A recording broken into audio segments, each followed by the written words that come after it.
You ready, Richard? Okay, good. All righty. All right. Let's see, let me get to the right screen. Can I get everyone to All right. mute their mics, please? What's that? I need everyone to mute their mics. Africanisms in American music. That's a good one. Wayne, you'll have to talk about that one. Wayne just said in the chat that he was. Just a second, please.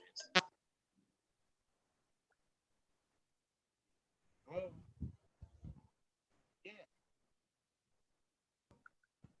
Okay. All right, bye-bye. Okay. Well, keep chatting here. Let me do one more thing before we get going. Got to send out a link. All right. Welcome, everybody, to the Journal-isms Roundtable. My name is Richard Prince, and I write a column called Journal-isms, journal-isms.com, which is about diversity issues in the news business. And this is an extension of that. It started in 1999, actually. The column started way back in the NABJ Journal back in 1991, went online with the Maynard Institute in 2002. This started in 1999, this collection of fine folks met for dinner, and we were bidding farewell to a friend who said, keep these going. She went to get a doctorate. She said, keep these going while I'm gone, and we did. And that was 1999, and we've kept going every month since then, meeting at a restaurant in Washington, D.C., a different one every time, until the pandemic, and in which case we switched to Zoom, and which is where we are now. And thanks to Zoom, we can have people who are all around the country and all around the world joining us, and our numbers have increased exponentially. I think the person who is farthest away right now is Ray Suarez, who is in Shanghai, China at the moment, teaching at NYU. So I'm glad you're here, Ray. What time is it in Shanghai? It's 7:08, but in the morning. Right. Right. Exactly. All right. So the purpose of these roundtables is, as I say, to network and to learn. And in this format, the networking can take place in our chat room. And so please feel free to use that liberally. You can chat with people individually or send messages to the whole group. And when this is all done, we will print out the chat and everybody can have access to it. So, so that's I think that's the begin. That's the end of the beginning. We want to start off by raising a toast to newly promoted. Let's see if I can find him here. Okay. All right. Well, I can't find the bio in front of me, but we know about Ron Nixon, who was just promoted to a vice president position at the Associated Press, where he's been for quite a while. Hooray for Ron. Some of us may know Ron not only for his work as an his head of global investigations at the Associated Press, but his work at the New York Times, and before that, in St. Paul, Minnesota, and most significantly, as a co-founder of the Ida B. Wells Center for Investigative Journalism, helping to increase the numbers of journalists of color who are investigative journalists. So, and I forgot in his resume, I forgot that he spent time in South Africa at the University of, I'm not going to try to pronounce that. Ron, something like that. Anyway, just say Wits, just Wits. All right, just Wits. Okay. While he was there, or because he was there, he wrote this book called Selling Apartheid, which was about how South African government used its public relations people in the United States to sell apartheid to the American public. And if you'll remember, that was during the Reagan era, of the era of quote unquote constructive engagement. So they had met with some success. But anyway, we want now to congratulate Ron and to wish him well and to say, right on. So here, Ron Nixon. Yay! Congratulations. Yes. Mm. Thank you. Thank you for that toast, Richard. Really appreciate it. And thank you, everybody. It's good to be back among you. Again, it's been a while. Went to a number of the meetings that we had in the restaurants. And That's right. kind of missed those. But Yes. it's good that there's a larger number of people and you can get more people in here globally. Indeed, indeed. So what can we expect now from the AP now that you're one of the higher ups? Well, I think for me, my area is I was promoted to Vice President News for Investigations, Enterprise, Partnerships, and Grants. So within that, I not only run the investigative team, but the enterprise team with partnerships with, for instance, we've had a number of partnerships with like Frontline, PBS Frontline. We had 2 films with them before. We have 3 films this year with them. We're doing other partnerships with them and other people. We're looking into some with the networks. I also oversee our original programming, AP Productions. So we've got a number of movie projects in the works, including a story that I edited about a bunch of former veterans who tried to invade Venezuela and kidnap Maduro. There, you may remember that story from a couple of years ago. So that's being turned into a movie. We have a couple of other things that will. I'm just laughing. I was just Todd Burrows saying, "I knew you win." Like win what, Todd? But so yeah, just the excellent investigative enterprise reporting that people have come to know from our tenure here at the AP. I've been here 3 years and 9 months now, so hope to continue with the work that we've started and just add on to it. Here. Okay, great.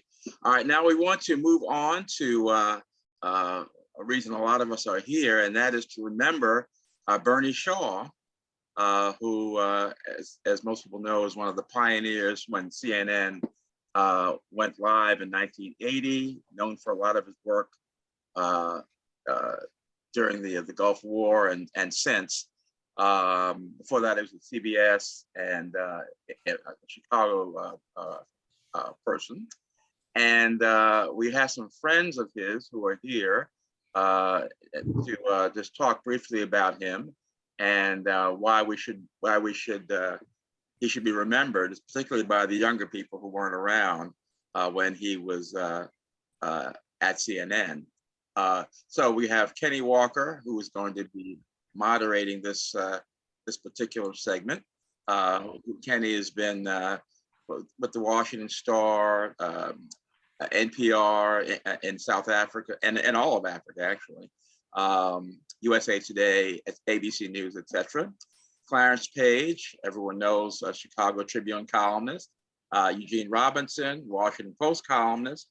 And Lynne Adrine, who just wrapped up her tenure at Syracuse University running the graduate program in journalism in Washington.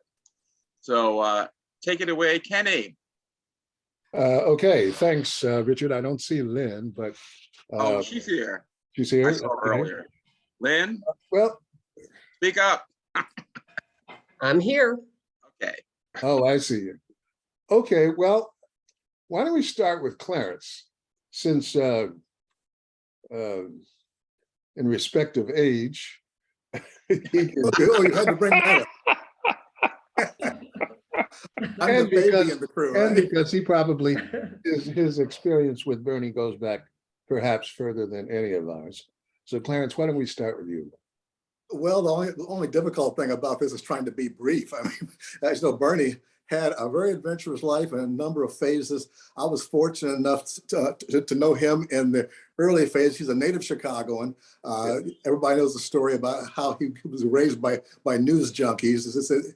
They had at least 4 newspapers a day. His father was a railroad worker, and he got his start way back with well, he started in radio. I could really say he started when he was in the Marines and met Walter Cronkite, which he arranged this legendary story when he was stationed in Hawaii. But Bernie used to talk a lot about how much he was influenced by Edward R. Murrow. That's a sign of our generation, but everybody knows about the Murrow boys. And I was very impressed by that because Bernie always reminded me of Edward R. Murrow, his voice, you know, he's like, well, he had that kind of a golden throat, as we newspaper people used to say, that radio people have when they really want to sound authoritative. And he was so good at that. But he also, some of you remember Garrick Utley, his father was a prominent radio man there in Chicago, and Bernie lived down South Prairie near Hyde Park, and used to run into Utley on the street and really admired his work. His love for journalism goes way back, but he after there's sort of a series of stories. I'm just kind of say that very briefly. Everybody's got something to throw in, so I'm not going to try to dominate the stage. But he went on to, well, after he met Cronkite said, read, and he went on to radio in Chicago, WIND, Group W. He covered Dr. King at Soldier Field, that historic speech. And it was he also, at that time, he was ripping the wires, but he got a break and got on air and did a very good job of it. Group W eventually offered him Washington. It was hard because he hadn't finished University of Illinois, Chicago, sort of the old Navy Pier campus yet. They have since given him an honorary degree, but he made that jump, came to DC, and was with CBS for a while. He and Cronkite became good friends. He went to ABC, and then Ted Turner and CNN came along, and in 1980. It was a gamble there again, but he made that jump. And this is a couple of years after Max Robinson was the first Black network anchor. Bernie made it stick. I mean, he just really helped put CNN on the map, especially his Baghdad coverage. But it goes on. One thing I just want to throw out that really amazed me about him. Luckily, I was a neighbor of his here in the People's Republic of Tacoma Park, Maryland. And, he was a well-known figure on the streets here. And I mean, we'd have Bernie sightings all the time. Hey, Bernie was over at 7-Eleven this morning. I mean, but he's kind of he's a sociable, friendly guy, but somewhat reclusive too, you know? So these Bernie sightings were a real thing. Also, Tacoma Station, he loved jazz. Yes. And he came to a book signing party I had over there on a Saturday afternoon, slow day. He came in and bought a couple of armloads. I know he wasn't going to read all those books, but if you got a book from Bernie, you'll know what happened. In any case, but the one thing that really touched me was when he decided to retire. He was on CNN with a panel, the 3 shows dedicated to Bernie, but one of them, he was on with Sam Donaldson and Gwen Ifill and Judy Woodruff. And at one point, somehow Donaldson asked him about if he had, it wasn't that he had regrets, but just at one point he did say, though, that all the time he spent away from his family, he didn't think it was worth it, which blew me away because nobody does that, unless they're a politician, and they want to get, they want to leave for some reason. But with Bernie, he really meant it. I mean, he's a lovely wife, a couple of great kids, grown. But he was thinking back to all those moments he missed with his family and his kids when they were growing up and all that. And I think he really meant it. One thing about Bernie, like me, he's an old softy. He can really get all verklempt at some points. And that was one of those moments where he really did. And I remember that he was a dedicated newsman, suffered through PTSD on a couple of occasions, like in Baghdad, and when he covered the Oklahoma City bombing aftermath, certain things. I mean, he covered the McCormick Center fire. Anybody knows that was a huge fire back in '67 in his early days. And he said when Baghdad was aflame, it reminded him of that. And this guy dedicated himself to this business, and he left a mark. He was a role model for so many of us. But at the bottom, he was always a real human being. And I will always remember that. And my wife and family and his other Tacoma Park neighbors will always remember that human side of Bernie. So somebody take it away before I talk on it. Lynn, why don't you take it away? Okay, I'm almost a neighbor because I'm right on the border of Silver Spring and Tacoma Park.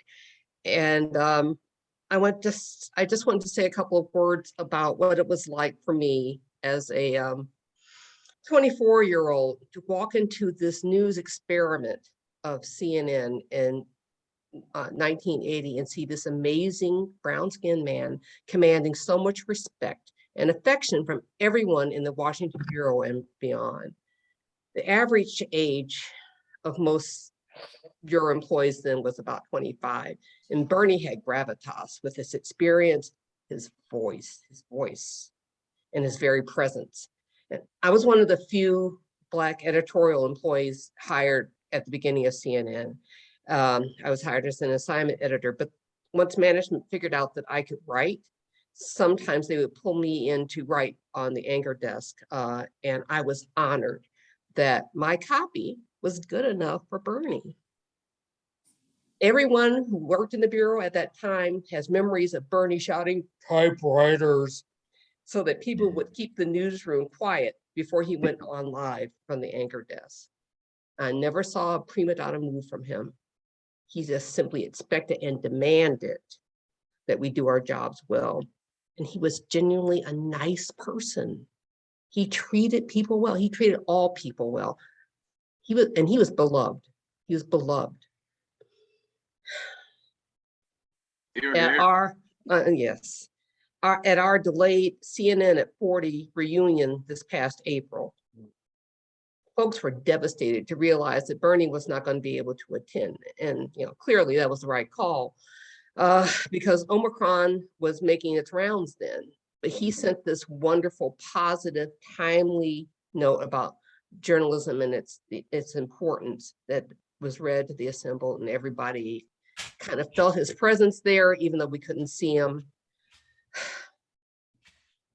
Anyway, right up to his passing, Bernie commanded so much respect and affection at CNN, even though he officially left the network at 2001. Think about that, 2001, he left officially for the reasons that Clarence said. And think about what he was modeling then about what's important in life. Even with the opportunities he had, he made that choice. CNN wouldn't have the legacy that it has without Bernard Shaw. Right. Okay, thanks, Lynn. Gene, that brings us to you.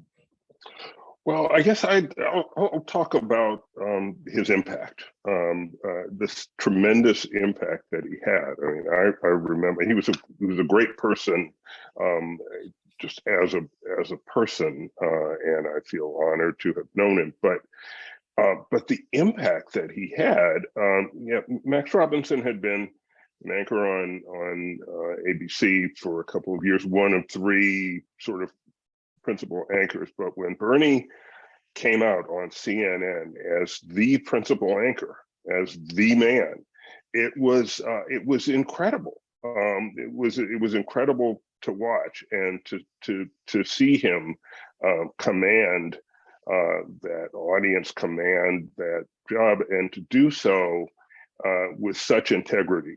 And it's the word that always came to my mind when thinking about Bernie is he chose every word carefully. His integrity as a journalist was never in question. And then there were, of course, the Bernie Shaw moments that will always live on. There's, of course, under the desk in Baghdad, as with the bombs falling, and there was some line he gave. I remember something to the effect that, well, certainly I've never been there, but this must be what the gates of hell is like, or something like that. And it was Never been there, but it feels like being in the center of hell. There you go. You know the wrote it one. down. You know the Wow. line better than I do. But that was such a moment.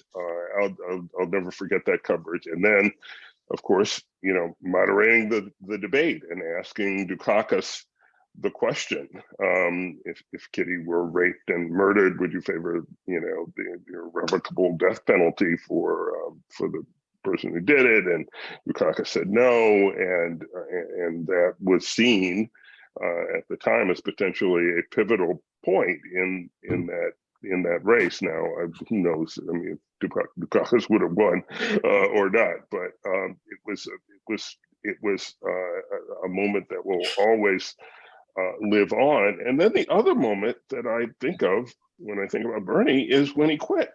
I was stunned that he was leaving at the top of his game.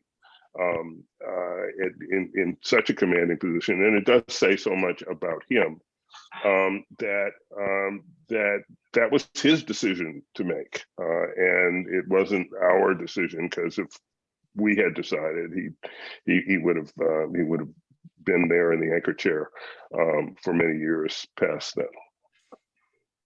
Hey, I think if I pick it up from there, I'm hearing these stellar moments you've mentioned about Bernie's career, by which time I had become his friend. When I went to ABC from the Washington Star, Bernie reached out to me. And he knew what I was walking into. And he knew I needed a friend. And we became friends. And I remember when he was in Baghdad, his wife Linda called. I said, can you come up here, please? I said, what's up? She said, I have a passel of reporters staking out my yard, and they're scaring the children. I'll be right there. And so I went up and called their bosses and ran them off of there. And then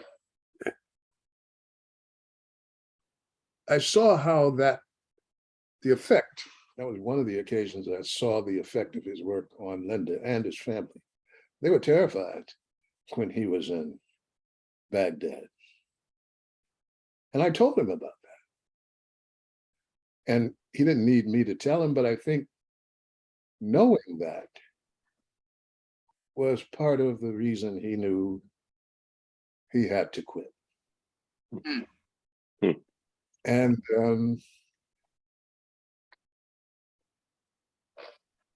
so when Bernie would ask these tough questions, when he asked the Dukakis question, people by then knew Bernie and I were friends, and they used to give me the blues. What was he doing? What was he thinking of? Asking Dukakis that question. I said, well, when you think about it, it's a softball question. Yeah. right. And if Dukakis had his big boy pants on, he'd have knocked that out of the park. And so that was my defense of him, which was never needed, to friends of ours who were journalists, who were upset with him for having asked that question. Bernie came home and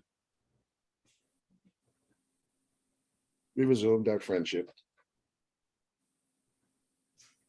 Bernie was an amazing, outstanding journalist, and he was a much better friend and brother, and I will miss him forever. All right. Here, here.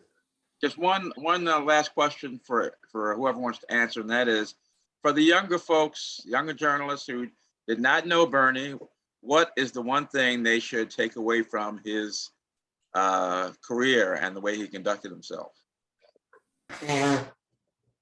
Excellence. Do your job. I'll try that. Hey, go ahead. All right. That if you're going to be one of the only or few Black professionals in a place, you're setting a standard for others to follow and making a way for others behind you. And Bernie was always cognizant of that. I was his producer from 82 to 84 at CNN. And it was just great seeing him up there. And whenever there was an error in the writing and the script that went to him, he had done enough homework to ad lib over it so that he didn't blow it and say something wrong on air. And many TV journalists simply read what's on the script. Bernie never did that. And that was a standard that a number of younger journalists were able to follow by being prepared and not being afraid to say, no, my name is not going to be associated with that, and ad-libbing and using their brains. Here, here. All right. Thank you, everybody. Well, you know, Richard, Yes. here's one other thing. I wonder sometimes whether the younger journalists today have not only the integrity, but the balls that Bernie had. Bernie was not ashamed to identify wrongdoing in the industry or in the companies he was in. And my sense of it is that's become a lost talent or art today. And that many young journalists feel maybe they're too afraid to speak truth to power. Don't be afraid. Be good at what you do and speak truth to power. That's beautiful, Kenneth. Richard? Yes, go ahead, Rochelle. You asked for younger journalists, and there are journalists younger than I, but I do want to say that one of the things that meant so much to me was that Bernie treated you, and I always called him Mr. Shaw, and he'd laugh at me, but he treated you with amazing respect and made you proud to be a journalist. He didn't treat you like he was, you know, the demigod that he was, but that you were his equal. I was on a panel with him, and we sat there talking just like somebody he'd worked with for 20 or 30 years. So I'm always grateful to him and to Les Payne and to Derek Jackson and to folks who taught me to be very unafraid and very proud of the work I was doing and to almost have a set of balls. So I want to. By the way, I'll tell you that the transcription renders that as BOWLS.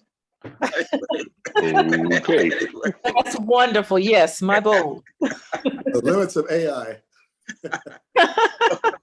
Thank you. Okay. All right. One last comment. Okay, let's lift a toast to Bernie's memory, and may there be many more who can follow in his footsteps. Here, here. Here, here. Okay, well, thank you very much, Kenny and Jane and Clarence and Lynn. Now we want to go on to our main event. I don't know about you, but when I look at the television news and listen to the radio news and watch and read the newspapers and magazines, it's pretty depressing about the state of the country right now, and particularly the state of our democracy. And President Biden had called some historians into the White House for his advice, just as President Obama had done, and they all told him that the state of the democracy should be topic A, and then he went on to deliver his speech about the MAGA Republicans. One of the issues with that meeting was, while I'm sure they provided wonderful perspectives, they were not the perspectives of historians of color. So that we decided to gather here some of those, some historians who could put where we are today in the perspective of, you know, people of color, and most importantly, to share with us how they think we as journalists should be framing where we are today when we write this first draft of history. And I'm joined here by Ray Suarez who's now in Shanghai, who's going to assist me and be my right-hand person. But I want to go, and let's go in alphabetical order. We have Professor Philip Deloria, who is, let me make sure, he teaches Native American Studies he's a Leverett Salenthal Professor of History at Harvard, and he is also chair of the Committee on Degrees in History and Literature, and he is a member of the Traditional Territory of the Massachusetts people. So Professor Deloria, what is your perspective on where we are today with democracy and how we should be thinking of that? Well, it's a tall order, right? Yes. Yeah. That's why we're here. Exactly. Well, let me greet you first. How me talk AP, you have chante washte na peche, use a pillow, Phil Deloria, and Machi Api. I greet you all with a good heart. I'm a person of Dakota descent. Some of you may know my dad, Vine Deloria Jr., who was a pretty prominent Native intellectual and political thinker back in the 60s, 70s, and 80s. You know, so we just have a few minutes to do this. And let me say just 4 things.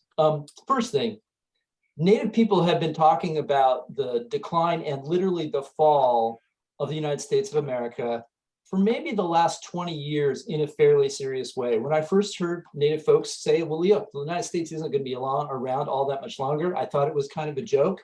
Now I think it's taken on increasing seriousness. People in the country are kind of thinking about what those possibilities might look like. So I think we can start by saying the language of peril is a real language, but there are people who are not sitting on the MAGA right who are imagining what it might look like for the United States to actually literally fall apart. Second thing, there are 3 really important kind of Supreme Court cases going on or have been going on, and I think it's really important for journalists to understand those. The cases of the McGirt case, which deals with jurisdiction in former Indian territory, now Oklahoma. The Castro Huerta case, which sort of undid the decision in McGirt to some extent, and the Brackeen case, which is being heard this fall. You know, these cases really cut to the fundamentals of Native American sort of law and politics, and they date back to the other 2 things I want to talk about. The first is the 3 Cherokee cases of the 1830s, 1820s and 1830s. And even before that, there's one thing I can tell journalists when you're thinking about Native people, it's the thing that I call the Indigenous Constitution. The Indigenous Constitution nests within the United States Constitution. First article of it is the 3/5 clause. We spend a lot of time and energy thinking about the 3/5 clause when we think, of course, about enslavement. But another line in the 3/5 clause is Indians not taxed, which is one of the 2 places where Native people show up in the US Constitution. And they show up there to be written out of the Constitution. We would ordinarily think that's a bad thing, but in fact, being written out of the Constitution recognizes the distinctive sovereignties of Native people. Second article is the Commerce Clause, right, which says that Congress will have authority over commerce among the states and with foreign nations and with the Indian tribes. The Commerce Clause, again, separates Native people from the constitutional structure of the United States. Third article of the Indigenous Constitution is the Supremacy Clause, which says Constitution is the #1 law, laws made by Congress, and all treaties which have been made or which will be made, which tells us, right, it elevates treaties to a particular kind of form and importance in American law. And that matters because the relationship between Native people as sovereign nations and the United States historically go to that question of treaties. So if we think about reading the Constitution in an originalist kind of way, we're talking about Native nations as being distinct sovereigns. If we escalate up to those Cherokee cases in the 1830s, what we can see is an attenuation of that. John Marshall rules in one of these cases that Native people are what he calls domestic dependent nations. And that looks like a curtailment of Native rights, and it was. But I think, and this is my take-home message, and then I'll stop talking and we can move to further conversation. The take-home message of this is that it actually represents a moment and a mode of possibility for us to think about the political arrangements of the United States of America, right? In relation to any number of social groups, right, that exist within the American polity, right? So people tend to hear this, domestic dependent nations, and they think that there's a contradiction, right, there. How can you be dependent and yet be a nation, right? How can you be domestic and yet be sovereign? How can you have a trust relationship with the federal government, which you might think of when we think about reparations conversations, for example, and yet also lay claim to be sovereign? And what most Americans actually dig into this even a little bit, they decide that it's just impossible and they throw up their hands and they walk away. But if we were to actually not do that, if we were to say, no, these contradictions actually live, these are critical and important things, we can imagine a new kind of social and political kind of form that takes shape in contemporary Native nations today, which have a trust relationship with the federal government, right? Long and standing kinds of relations with the federal government, not always happy ones, but long-standing ones, social and political ones, and a claim to their own distinctiveness and their own sovereignty. So to me, the ways that we've thought about social relations in the United States almost always fall back on an individualist kind of model, right? The individual liberal subject who seeks rights and recognition from the state. But Native people actually give us a different model, a different way to think about that, right? Of collective rights in relation to the state and in relation to some sort of collective self-governance. So it's a distinctive mode of thinking and being that's not like any other. And I think that's the most important thing we can think about as we're sort of contemplating Native people today within this particular kind of American moment and situation, because I do think it has some possibilities for some future, future thinking. Thank you, Professor Valori. I meant to say that we want to start off by just having like 3-minute summaries, and then we can get into a broader discussion. So next we'll have Stuart Kuo, who is co-founder and co-executive director of the Asian American Education Project and founder and president emeritus of Asian Americans Advancing Justice and the LA chapter of that. So Stuart Kuo, welcome. And what is your 3-minute take on the subject at hand about the state of our democracy and how we should view it as journalists? Thank you, Richard. And I really appreciated the wonderful comments about Bernard Shaw. That was very meaningful and inspirational. The first thing I would just say is that the Asian American and Pacific Islander community is experiencing a major test of democracy currently. In the last 2 years, there's been over 11,000 hate incidents against Asian Americans, including 6 Asian women who were murdered in Atlanta, Georgia. There have been killings of Asians and Pacific Islanders around the United States. This is a real test of democracy, in my view. The 11,000 cases are spread around the United States. They're mainly committed by whites, but all different ethnic groups, members of different ethnic groups have been involved as well. Our approach to this violence is that we need a foundation around education, first of all. There's a lot of short-term things that can be done in terms of intervention training, hotlines, etc. But my approach with the Asian American Education Project is to provide a broad basis of education to mainly our K through 12 students. What we have learned in the last 2 years is that Asian Americans and Pacific Islanders are invisible in the schools. There's almost no teaching of Asian American history in the schools. And so we are trying to change that. We're in about 10 states in the last year and a half. We wrote a 1-semester course in Los Angeles that's starting to be offered. We wrote the first 7 lesson plans for New York City's Hidden Voices pilot, which will eventually go into 1,800 schools. We have done trainings for about 2,500 teachers of all different ethnic groups. My favorite story was an African-American principal came to one of our workshops and loved it so much she sent 50 of her teachers to the next workshop.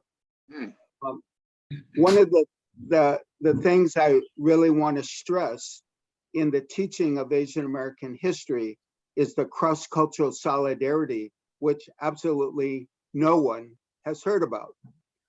Who has heard about the first person of non-Asian background who stood up for the Chinese in 1869? It was Frederick Douglass, who spoke eloquently against the exclusion of Chinese, who spoke about their becoming citizens, about their becoming voters, who talks about the Delano grape strike and the role of Filipino farm workers starting the strike and then uniting with Mexican Americans to form the United Farm Workers and to win the grape strike.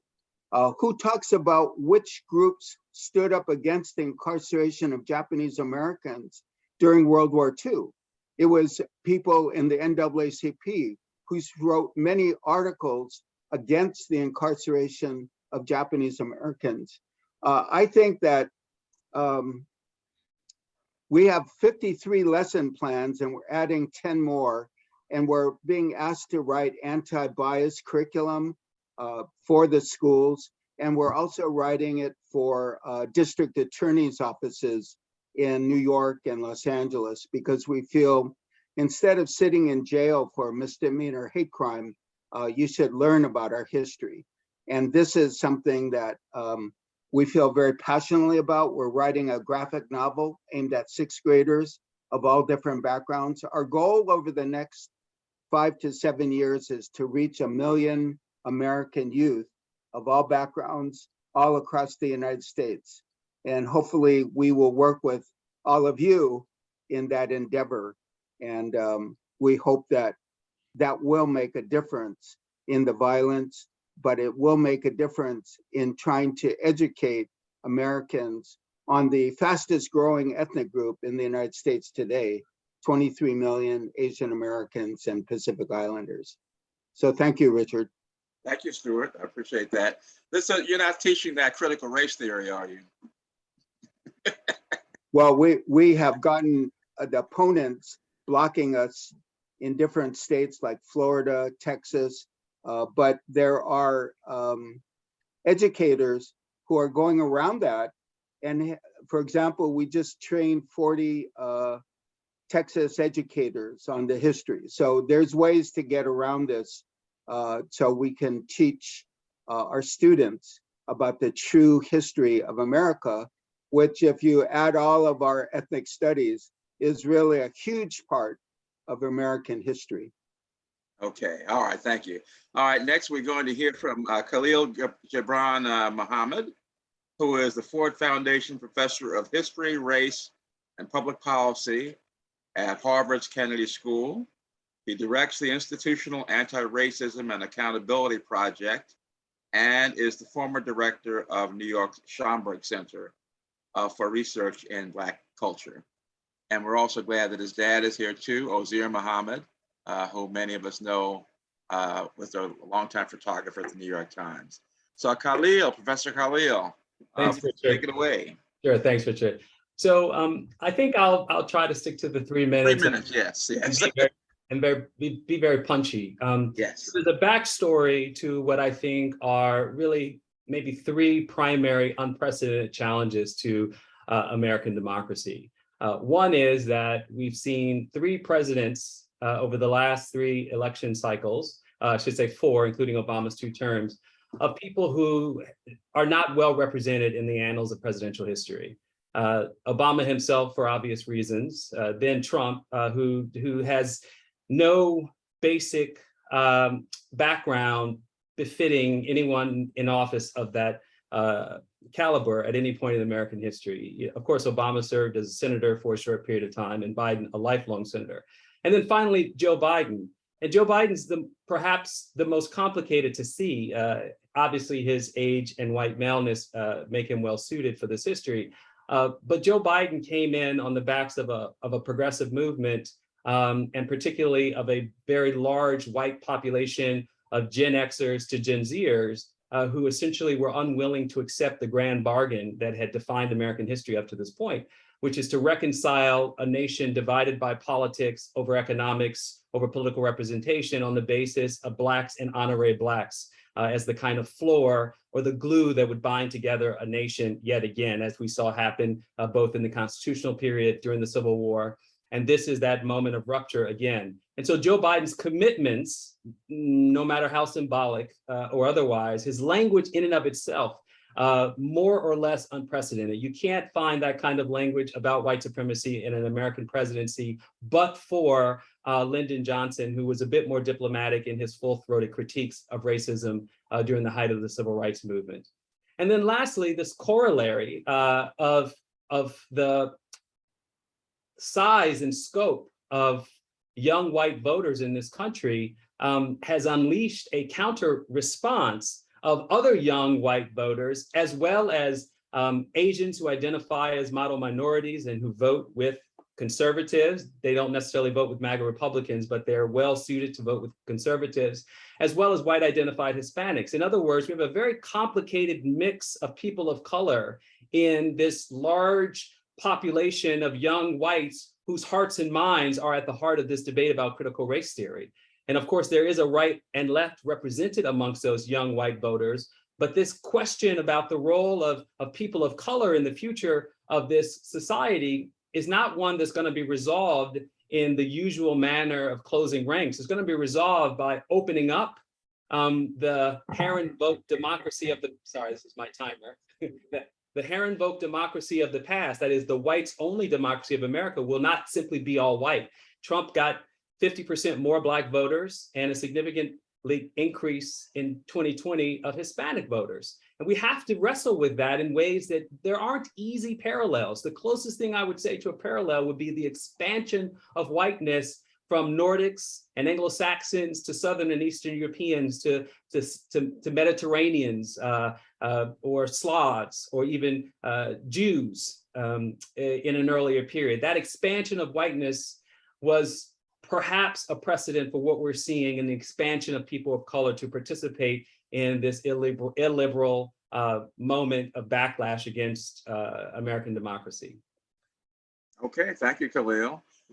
Next, before Ellis Coase has to leave, and he's got this democracy organization, I just wanted to ask Ellis if he has anything to, any comments to make about what he's heard so far. Well, first of all, I'd like to thank everyone for just a beautiful conversation, and thank you, Richard, for bringing this together and making it happen. I mean, I started the project because I, like many people, think our democracy is in real danger and is in the danger unlike anything it's been in, since at least the Civil War.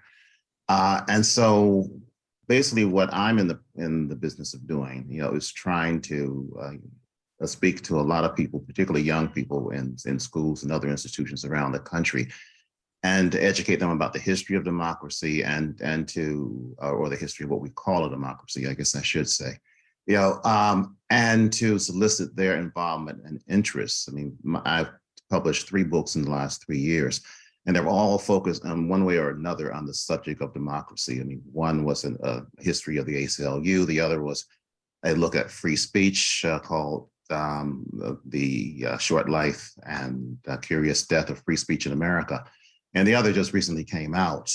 It's called Race and Reckoning, and it's sort of a racial history of the United States looking at.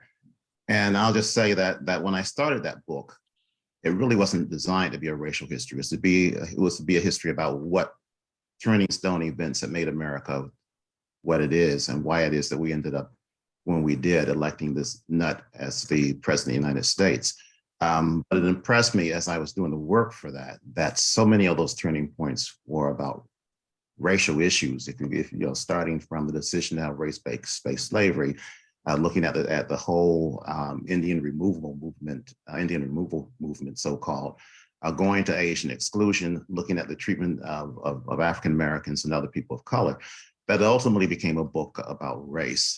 So I'm not going to go on any longer, but I just say that I think it's a beautiful and necessary conversation that you're having. And thank you again, Richard. I'm sorry I have to go. I have some commitments, but I think it's great you were able to bring us all together for this.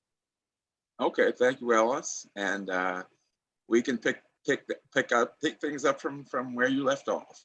I wanted to go now to Amy Villarreal, who is she's PhD of Texas State University, an anthropologist who does interdisciplinary research primarily focused on Mexican American and Native American communities. So Dr. Villarreal.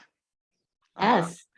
Hello, everyone. There you are. Okay, great. Yes, thank you so much for the invitation. What's your 3-minute take on all of this? Okay.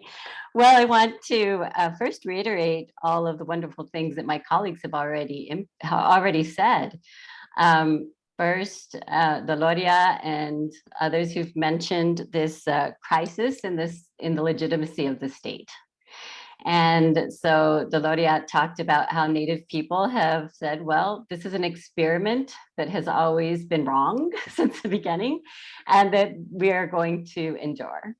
And so I want to talk about 3 things that are related to what Gibran also said about white democracy, which I think is very much still foundational and reasserting itself in a variety of ways. And so white democracy is built upon land expropriation, the removal and genocide of Native people, of course, race and racial capitalism, which cast certain people, Black people in particular, and also Native people as property. We have to remember too that Indigenous people have been enslaved. I'm originally from New Mexico, and we had a long history of Spanish enslavement. Went on, in variety of forms through the hacienda system.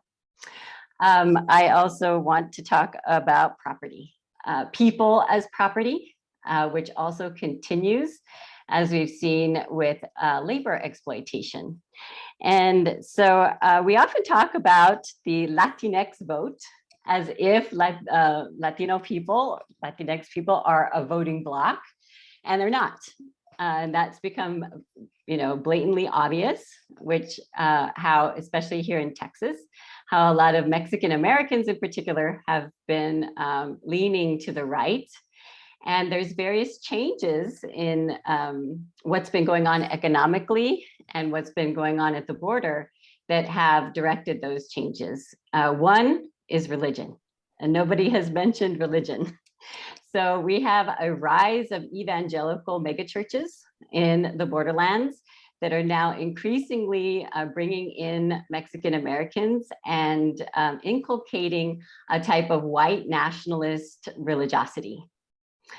We also have the oil and gas industry, in which many Latinos are working in and making a living in, and border enforcement and policing, as we know, draws in many Latinx young men, Mexican American men.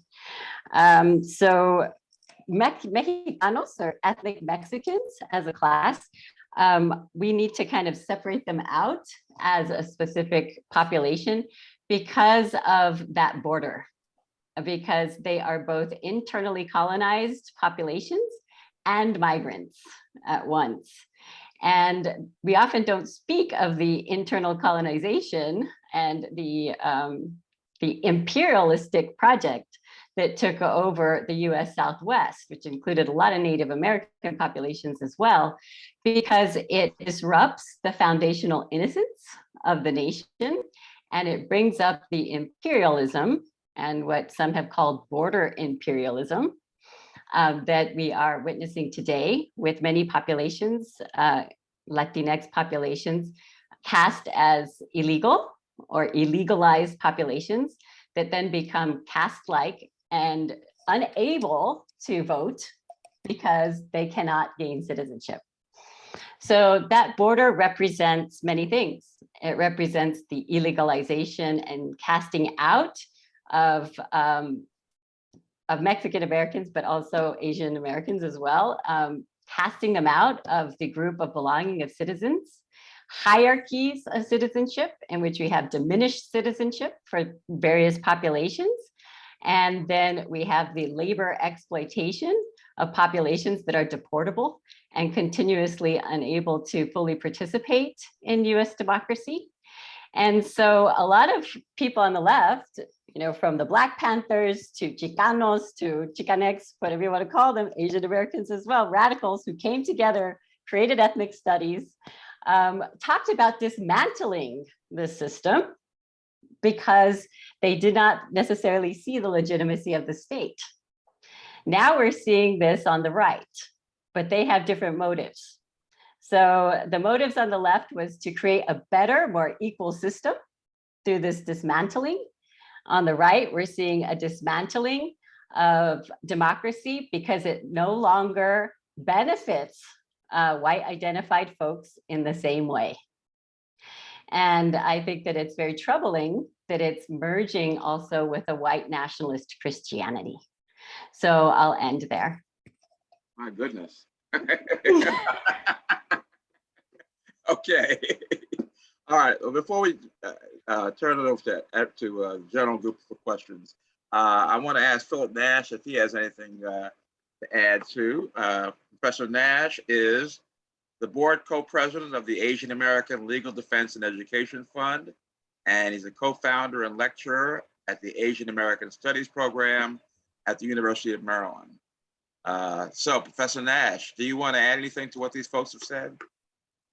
First of all, I just want to say thank you very much for inviting me, and it's been eye-opening to hear these 3-minute summaries. I'm not sure I can add much, and in particular, Stuart added a lot of good things about the Asian American approach to this.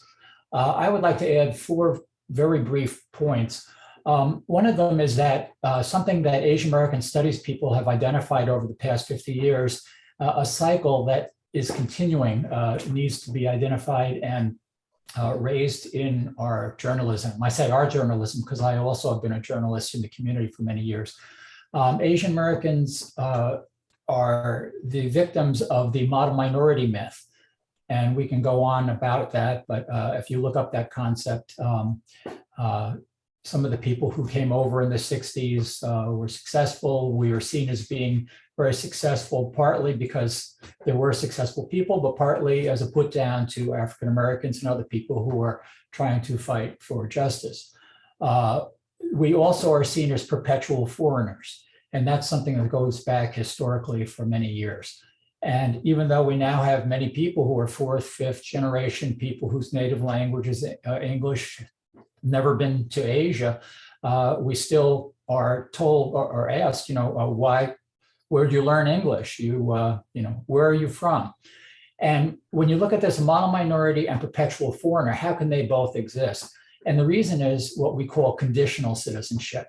And what that means is that when times get hard, instead of saying you're the greatest, all of a sudden you are the outsider. We're going to blame you for this COVID. We're going to blame you for the loss of jobs. We're going to blame you for something else. So model minority, perpetual foreigner, and conditional citizenship. The second thing is Asian American history. We study a lot of successes. Every time there's APA Heritage Month, we talk about the people who have Nobel Prizes, skating medals, wonderful, wonderful, wonderful. But we have to remember that the history of our group and every group has 3 parts. There are successes, there are barriers, and there are ways that individuals and communities have worked to overcome those barriers. And that is the agency part of history that's very important. And it helps to center the people in their own history. When we think about the Delano grape strike that Stuart mentioned with the Latinos and the Filipinos coming together, these are two different groups. They came together and they successfully improved the working conditions for both communities. The third thing is, instead of giving into this notion of CRT, I usually talk about CCT. And what that means is I have built a cultural competence toolkit for myself. And I think that everyone needs to do that. And I do that with all my students. I've been doing it for almost 40 years. And what that means is we're all swimming in a sea of isms. We're all wet. I am sexist, I'm racist, I'm homophobic. I grew up in a world that was like that. I have struggled mightily to overcome that, and I am getting better at it. I don't make as many mistakes. But one day I started to talk by saying, brothers and sisters, and someone came up to me and said, excuse me, I don't consider myself to be either male or female. Why don't you say brothers, sisters, and relatives? So now I say brothers, sisters, and relatives. So I'm trying to teach this stuff, and I have something to learn. And that gets back to this notion of no one being woke. The idea of woke is so arrogant, it makes some people walk on eggshells and makes other people feel they know something. I can tell you, I'm reading my clips from the New York Nichibei and Asian Week that I wrote back in the 70s, 80s, 90s, and I was not woke. I was pretty pathetic sometimes. And I think we have to give people a little bit of the benefit of the doubt, try to find ways to work with people, help us all to develop an equity lens view of the world, move iteratively toward a more effective interaction. And this is not to say to excuse the racism, the blatant white supremacism, all these other things, but in our day-to-day interactions, try to work toward micro kindnesses and things that can bring us together. And we as news people need to figure out ways to focus on those things. And that brings me to my next point, the insufficient focus on peace and solutions. If we can prioritize ways that people are working for systemic change, justice, human rights, safe, sustainable living conditions, then it's not magically going to make it happen. It's not going to make exploitation go away. But I know in all of my writings, I try to focus on, yes, there's a problem, but also try to highlight one or two people who maybe are looking for solutions. The way that Stuart has started his education group, other people are doing good things as well. Okay, thank you very much. I see Gary Fields is here too. Gary is on the democracy team at the Associated Press, and I know it's a lot of other media organizations have started these teams to look at the state of democracy and to cover it from that point. Can you talk a little about what you're doing over there at AP, Gary, with this team? Right now, well, first off, sorry I was late. I was unfortunately doing some of that democracy reporting. Okay. One of the things that we're simply trying to do is to get out there, and for me, I'm getting out there trying to look at those, those weak points in democracy, and especially in those communities that have kind of been left out, that we're not necessarily always talking about. To look, for instance, at tribes, and look at Native Americans and some of the things that have actually been done at the state level and state laws that actually then impact them, because it's not the traditions of the tribe, but it is the traditions of the laws that are being passed. So that's one group you go look at. You go to Montgomery, Alabama, you look at the Supreme Court case that's going to actually be coming up and be argued, I think, next week. And look and see, what happens to voting rights and how that will actually impact everybody else. If you've already done away with Section 5, what happens if you do away with Section 2? And what does that mean? So, well, explain Section 5 and Section 2 for those that don't know. Well, Section 5 more than anything was like the key point, and that changed in 2013. And Section 5 of the Voting Rights Act was the one that required that those states that had, primarily in the South, primarily the Confederate states that kind of had a history of a few things, had to have pre-clearance from the federal government, from the Justice Department before they could actually go start changing voting laws.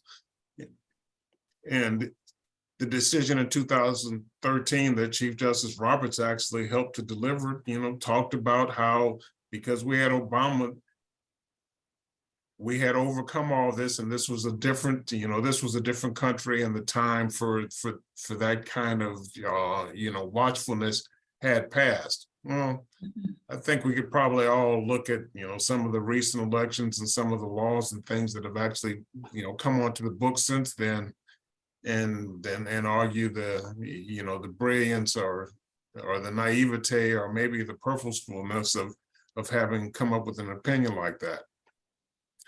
Section 2 gets down to just the outright pure racial aspects of voting rights. If you're denying a group simply because based on their race, or trying to establish voting rights based on, on racial populations and census and those kind of things.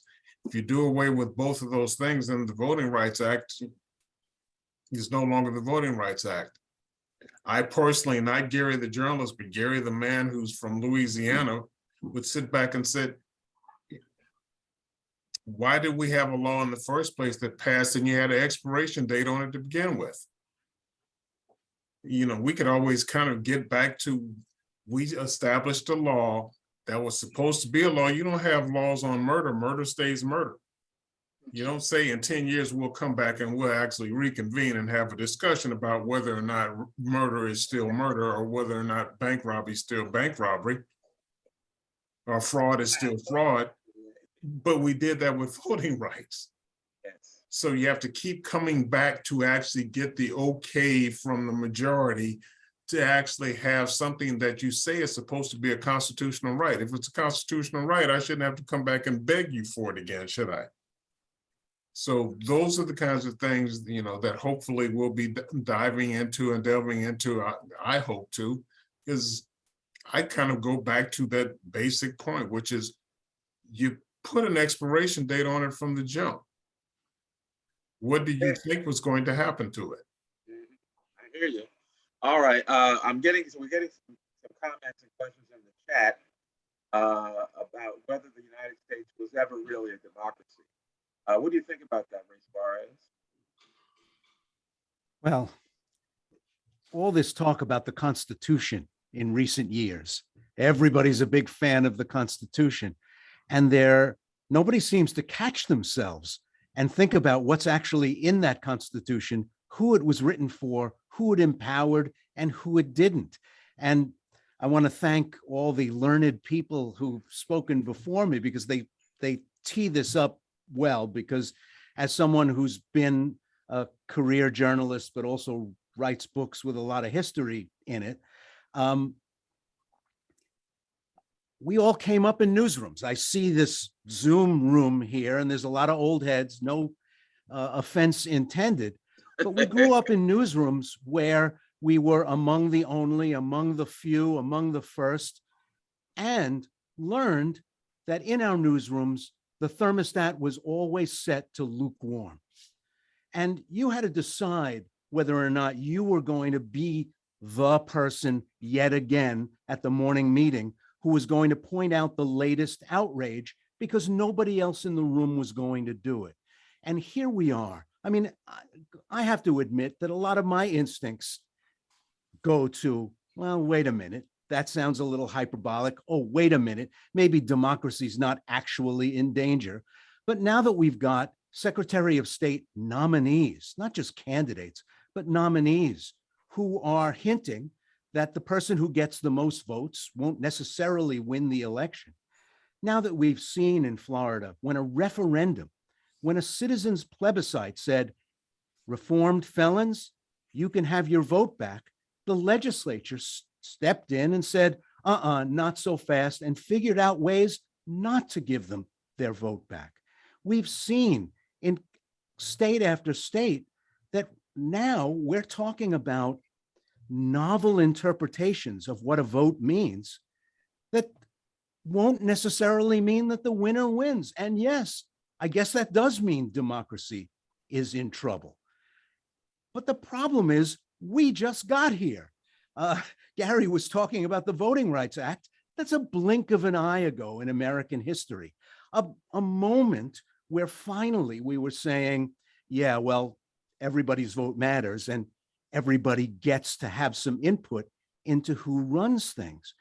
And coincidentally, or maybe not coincidentally, and I'd like to hear the panelists and maybe some of my fellow reporters weigh in on this talk about the great replacement, this talk about who really belongs here, who really gets included in the word us, has moved from the fringes, from the wacko fringes of the American discourse to the beating center of one of our two major parties of government, with the amen chorus in the corner coming from the Tucker Carlsons of the world, who deplore the fact that now minority people are winning political power in places across the country. Is it a coincidence that now suddenly everybody's hair is on fire? Now suddenly they're making up crazy theories about trying to flood the country with people who will become Democrats, who will outvote white Republicans for the rest of their voting lives. There are a lot of threads here, but interestingly, the culture can now sustain, the culture can now allow toward the center, not only of power, but of what's sayable out loud.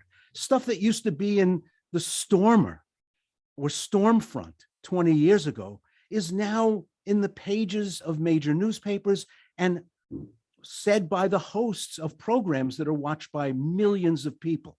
So our business is intimately involved in the center of making this kind of discourse respectable.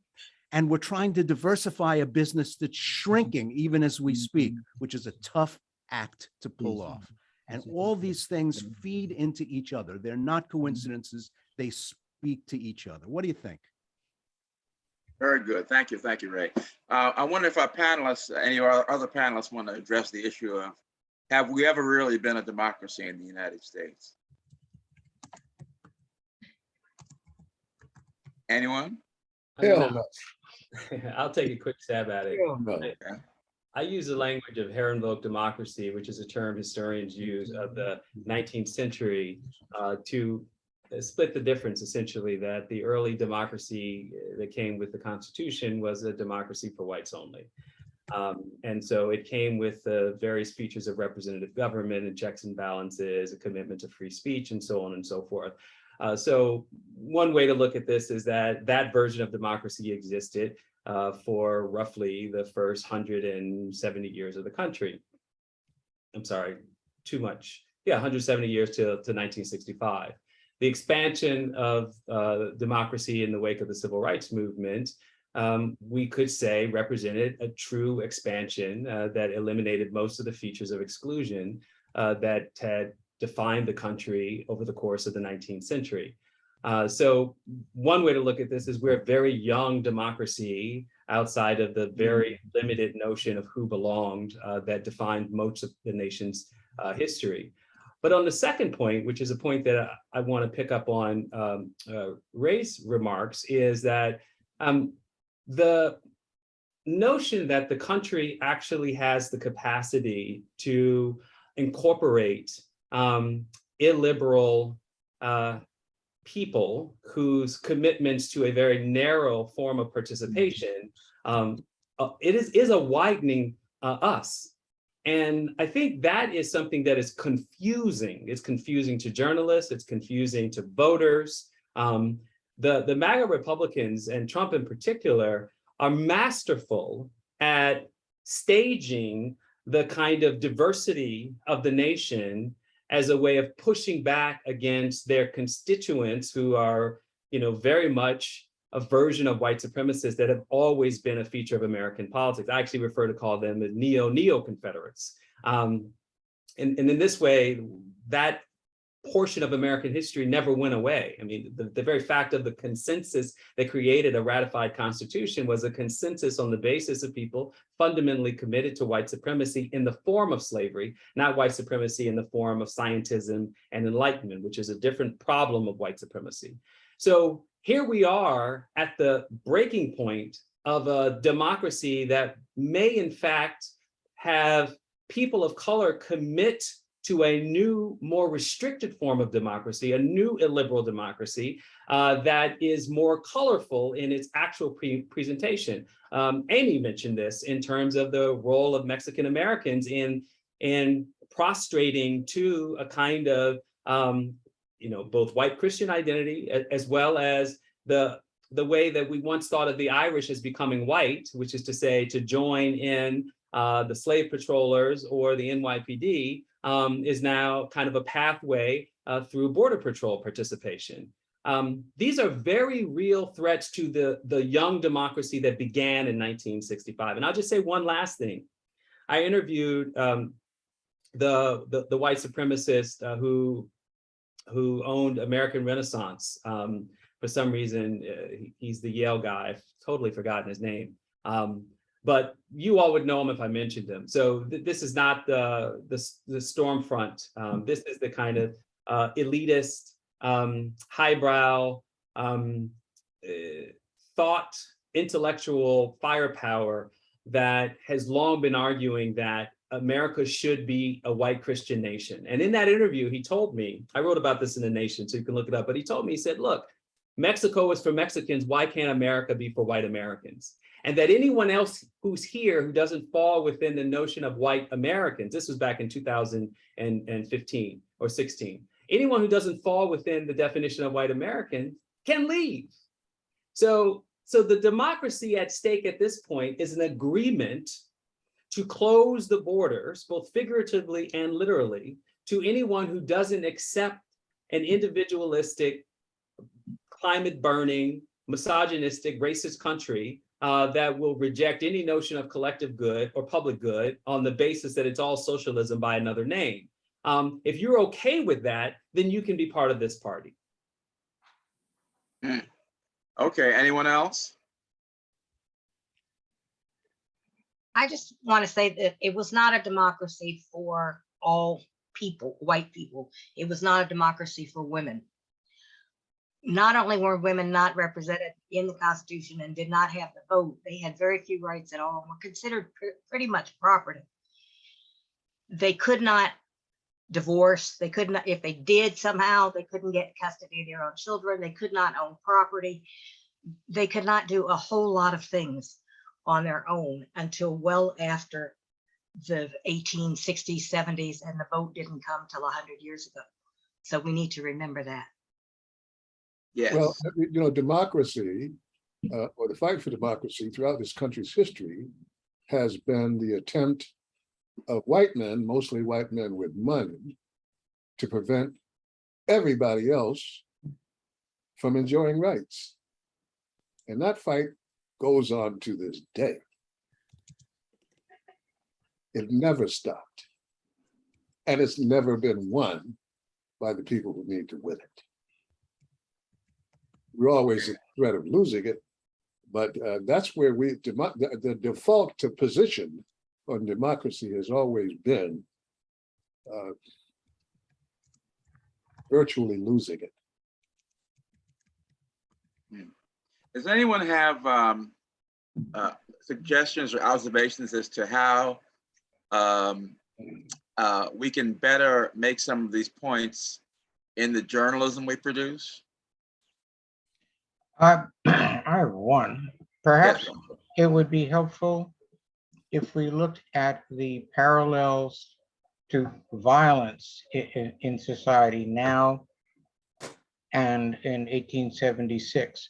After the Colfax massacre, and in 1876, the Supreme Court ruled that whites had a constitutional right to gather together and kill blacks. And that launched the reign of terror that lasted for 70 years. And when Trump and his ilk are talking about taking the country back, you see a concomitant rise in violent white supremacy groups and spreading that doctrine that we have to have another civil war and we need to fight for a white country. And I don't see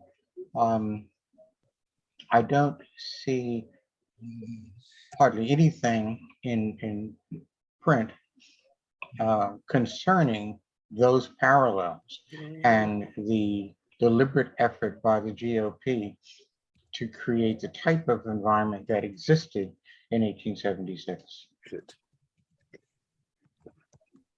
Okay. Anyone else?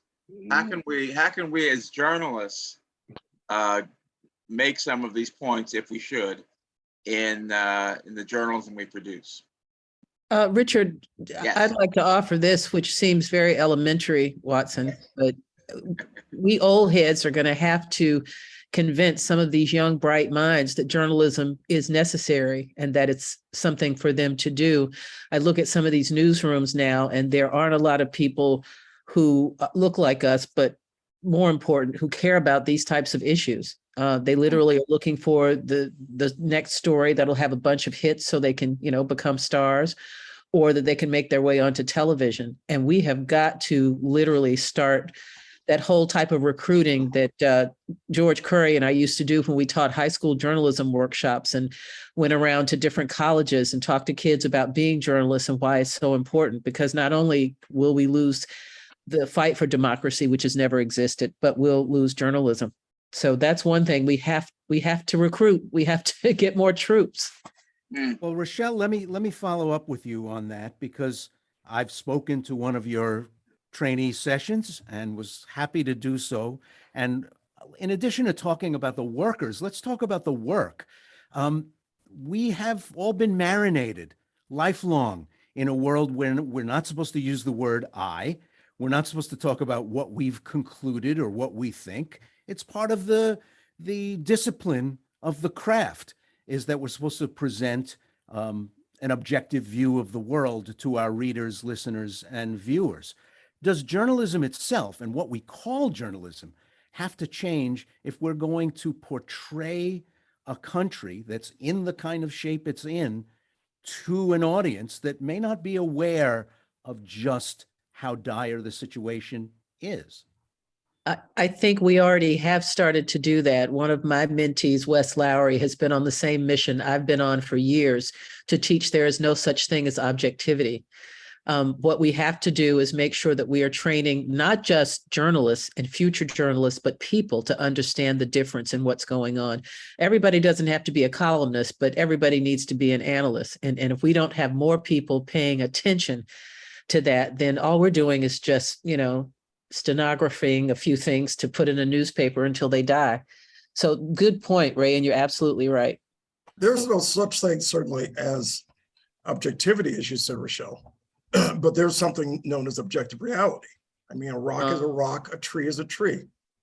And yeah, those are called facts. Yeah, that's all called facts, exactly. Right. And that's what we have to continue working with. My concern is that a rock is no longer a rock in the view of a lot of people in this country. A tree is no longer a tree. There's an alternate reality rather, that it's no longer rhetorical. It's accepted as such. And my concern is that perhaps we to the point raised by Richard, perhaps we have not. I think what we can add is perhaps changing the language, accepting that there are some terms that years ago may have been hyperbolic, that may in fact be relevant at this point. The term fascism itself, it's hard for us to use that term.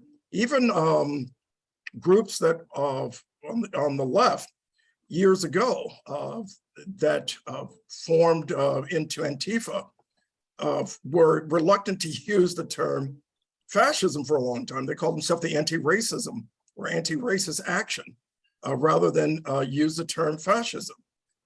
In recent years, obviously, what we're seeing in this country and in places like Italy, where they're not reluctant to use that term, and in Germany, where the Alternative for Democracy is in fact a fascist organization, we're seeing organizations that are indeed organizations and sentiment that is indeed fascist. And you could call it neo-fascism if you like, but it certainly is modeled on things of the past and taken on a new form in the present. And I think language is part of the challenge for journalists. I think you're right. I think you're right, Philip. And if I can make one last point, Richard, because of Philip's good point. This Republican state legislator said to me at the auto show last week, because he was talking about his party, which he has no idea what to do with now. And he said, my old party used to say Michael Jordan wasn't a good basketball player. Now they say he never played basketball. His jersey didn't just sell for $10 million and they don't know who he is. And I said, well, what are you going to do about it? And he said, I don't know. So look at how long it took us to literally say that Donald Trump was lying when he was lying. Look at how we are still tiptoeing around things that we know are true. At some point, the language does have to change, and we have to get people to embrace that as a new mission. And maybe we can encourage more people to do it. Thank you, Philip. Okay, thank you. All right, Derek, and then Rebecca, and then Gabrielle. Thank you, Richard. Thanks for pulling all this together. This is an amazing evening. A question specifically for Khalil, and if other panelists want to join in. Khalil, as I put in the chat, I'm fascinated with your analysis of how whiteness has spread or infected other people of color. And it reminds me of this sort of notion that many in short form, optimistically we must say, well, we're going to have a majority people of color nation by 2050. Young people are already majority of color, under 18. And once that happens, in theory, we'll have a tremendous level of voting power in this country on a national basis. And I'm just wondering how that infection of whiteness in certain groups of color muddles the picture of voting, the future of voting as you see it. It's a great question. So this is actually, I'm going to pull my hand down because I wanted to say this, and Derek's question is a great prompt for it. Thanks for your question, Derek. The journalists on this call can do two things that we don't do enough of. That's not to say they don't happen, but there's two things we could do better. So we have majority Black nations and or nations of color whose indigenous roots and African blood define the majority of the population. That is true in post-apartheid South Africa, and that is true in Brazil, to give two examples. And in both cases, a white minority, or either white identified or white adjacent minority, continue to dominate in every sphere of those societies. In which case, the cautionary tale, and the one that journalists can begin to look for the evidence of. It doesn't take much to go on YouTube and actually see conference proceedings, live YouTube, or I should say recorded YouTube video of white supremacists and white nationalists gathering around the world to talk about this. I've watched one that took place in Ireland, which was about literally closing the borders of democracy to keep the invasion, whether it was Syrian refugees in parts of Europe or south of the border here in the United States. So in a country where Bolsonaro is a Trump acolyte in a majority Black nation, we see the potential future for a demographic majority to be of color and still be defined by apartheid conditions. So that's just something that internationally journalists can begin to make those real-time comparisons that are not historical even. They're the current reality in many parts of the globe. The second thing that journalists can do, I think, is, to me, there should be so much more reporting on the dynamics of Ron DeSantis in Florida, as well as Greg Abbott in Texas. But let's just take Florida, for example. I mean, we've long known that the Cuban population of Hispanics in Florida have defined a kind of illiberal, conservative base of people of color in the country that is perhaps as powerful, if not more so powerful, than what we find in Texas. Nowhere else could you find a concentration of people of color, given the unique history of socialist Cuba, whose representational value and currency to a party has been so significant. And in that way, if we were to be reporting on Florida in two ways, one, the incredible heterogeneity within the South American descended and Central American Caribbean communities there, and two, how it is possible in the wake of Ron DeSantis's concerted attacks on everything that democracy stands for in terms of what gets taught, in terms of the right to protest, in terms of voting rights, the list goes on. We aren't reporting on why people aren't occupying the steps of the State House right now. In other words, the non-story to me is as important as the story itself. And it may simply be that if we reported on the risk reward calculation for various organized groups in Florida saying, we just don't have enough people who are willing to go to jail under these new anti-protest laws or these new laws that enhance penalties for disobeying an order from law enforcement, that is a story, because that is the seed and the germ of precisely, as Margaret Atwood has so brilliantly imagined in The Handmaid's Tale, a version of Gideon playing out right before us. And instead of just reporting on what comes out of the Florida State Legislative House or what comes out of the governor's mansion, we have to figure out what's going on the ground there. I have no idea, but I think it's fascinating that we haven't seen organized, sustained resistance to what is happening in Florida. Okay, Rebecca. Khalil, definitely you bring it up. I'm in Dallas, Texas, so you can imagine what it's like here. And I think the same is going on. You're right. Where are these people who are not showing up on the steps? We should be saying, where are the protesters? Where are they? So, I mean, again, I wanted to go back to the part where everybody was saying that, you know, we need to reach the younger journalists. I think it's important for all of us veterans that, for example, for starters, why don't we invite someone under the age of 30 to this roundtable, each one of us? Because I think that's important.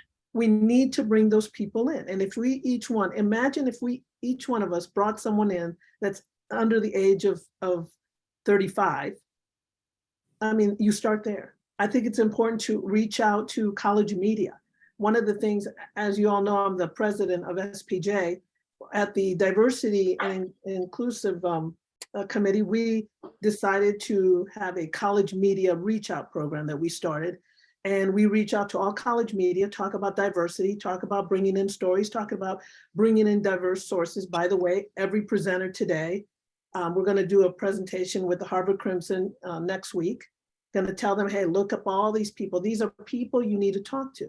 But I think what's important, and some of you may say, well, you know, I can't do that. I got my full schedule. Yeah, but if you just do it one time, I mean, you know, or Cal State Fullerton, it doesn't have to be the Ivy League schools. I say all of them, all of them. If we reach out, we start with those students, because one of the things I tell all the students is the first thing I want you to know or examine is, who are your 6 besties? If you don't have a Latina in there, that's kind of crazy, you know, or I would say, because sometimes our besties are just our own people, right? But it should also start there. It starts that rooted. So I say to all of you, because I hear this all the time, the young people, you know, there's a lot of young people out there that they have more guts than some of us do. They will quit their jobs when they feel they're not being treated as equals. They will walk. They will not put up with some of the crap I put up with. And so I just say that we each have a responsibility to reach out to younger people, both professional and in college, and start that journey for them. Because, you know, I would have loved to have social media and Zoom when I was in my 20s or 30s, but that wasn't possible. But now all of us can make a difference. Thank you. Thank you, Rebecca. I hope that the younger people are listening, because when we invite you, please show up. That hasn't always happened. All right, Gabrielle.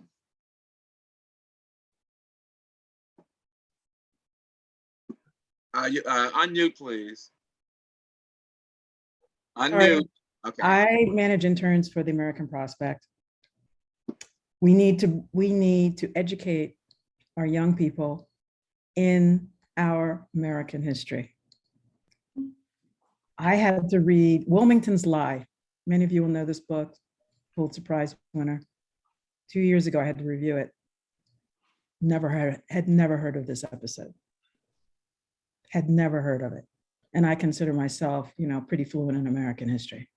So now I hold this book up to my intern and say, read this book. And January 6th will not be that much of a surprise to you. It's happened before. Race massacres have happened before. There is a museum on the mall dedicated to the murder of Jews on the mall. The African American History and Culture Museum, a whole floor filled with all the horrible things that were done to our people.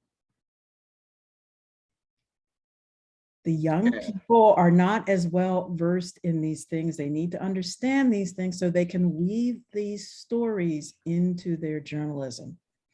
And I try to read, I have woven the Wilmington massacre into my journalism, but we need to guide them on the things that have happened in the past that are foreshadowing what we're seeing today.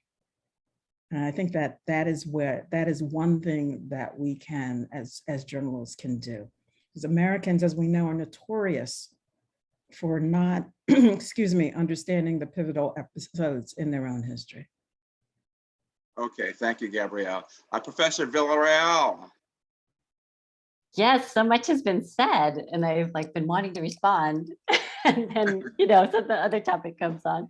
But I do think Khalil is correct that looking at Latinx populations and the broad diversity there, because we are of all races, we have multiple immigration statuses, we have all of this broad diversity within the community.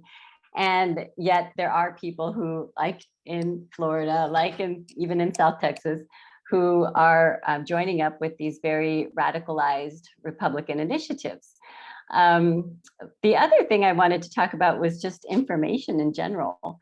We talked a lot about what journalists can do, but I'm very concerned about the fact of the fracturing of truth, the delegitimization of journalism as a profession, especially what's been termed the mainstream journalism outlets. And so if what we say is, or what journalists say and put out there is just considered propaganda, then how can we really do the type of education that a lot of you have been speaking of that will allow us to get over this conspiracy theory of the idea that our elections are insecure. There's people that are evangelically going door to door. It happened in New Mexico, in which they couldn't certify the primary because there's a professor running around going to county meetings and convincing people that the vote is illegitimate. So I'm really worried about conspiracy theories gaining momentum.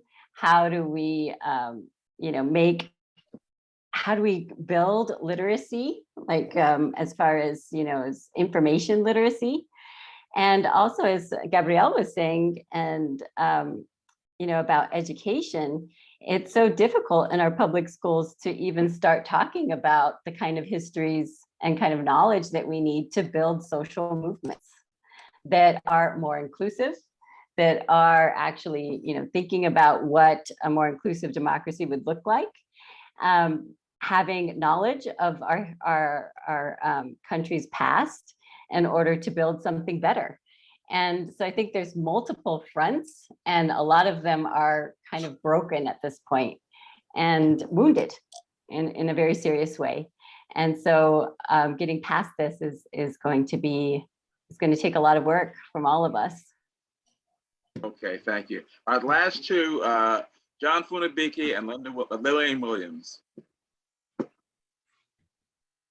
Yeah, hi, Richard. Thanks so much for first inviting me. And also the discussion has just really been really invigorating.